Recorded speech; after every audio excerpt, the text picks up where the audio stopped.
You're gonna let this dog talk about history, and I want none of you to make fun of it.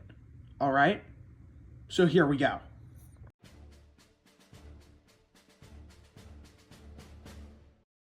Hello everyone, I am back with another video. And yes, it is still about the Civil War, because as I said in my first video, the Civil War is one of, if not my favorite times in history. It is one of my favorite events and times in history. And so, if you haven't read the title, this video is going to be about the Battle of Hampton Roads. So, you may be asking me, what's the Battle of Hampton Roads?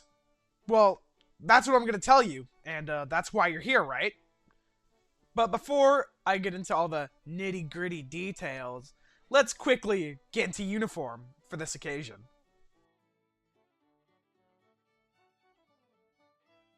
Now that's more like it. So, this battle began on March 8th, 1862, and ended on March 9th, 1862. This was a naval battle fought in Virginia, and the battle's main objective was to break the Union blockades. Because of these blockades, the Confederates were cut off to Virginia's larger cities and industrial centers, and also blocking them from international trade. Some people have also argued that the Confederates were just trying to take control of Hampton Road to protect their port towns. So, why am I talking about this specific battle? Well, it's because it was the first time people have ever seen two ironclads go face to face. What's an ironclad? Well, ironclads are steam-propelled ships made of steel or iron, and that's also what their armor is made of, so you can guess they're pretty beefy MFs. They were also built to ram enemy ships and to use torpedoes.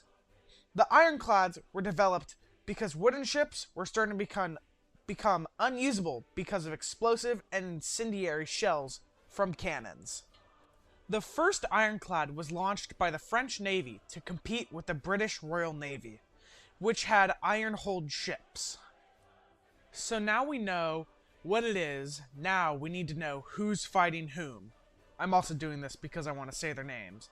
We have the USS Monitor, commanded by Lieutenant John Loomer Wooden, which was used by the Union, and the CSS Virginia, commanded by Commander Franklin Butcherman, used by the Confederates. On both sides, they had ironclads and a multitude of ships made of wood. On the first day, the CSS Virginia was able to destroy two of the Union ships, the USS Congress and the USS Cumberland, and also the USS Minnesota. After taking out these ships, the Virginia was covered by darkness and high tide and left the scene to take care of a few of the wounded seamen, one of whom was the captain of the ship. And since he was not ready to get back to captaining the ship, a man by the name of Captain B.A.P. Roger Jones is now the honorary captain because of the captain's wounds.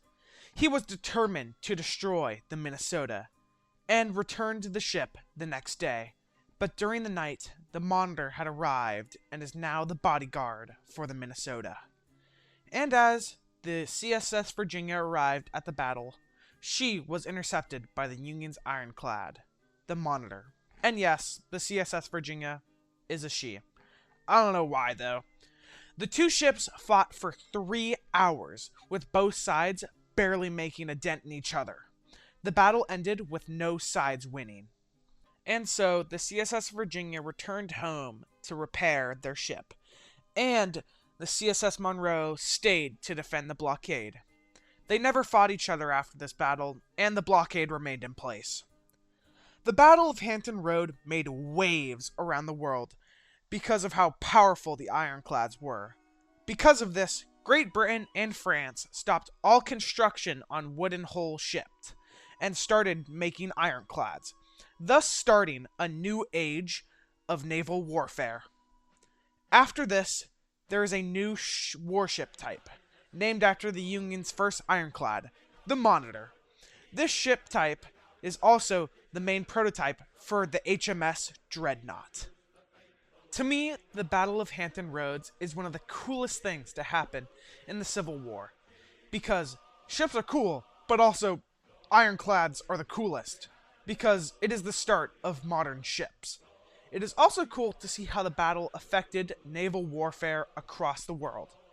And so, to end the video, I hope you enjoyed the video, and please tell me if there's anything you would like me to talk about in the comments. And so, thank you again.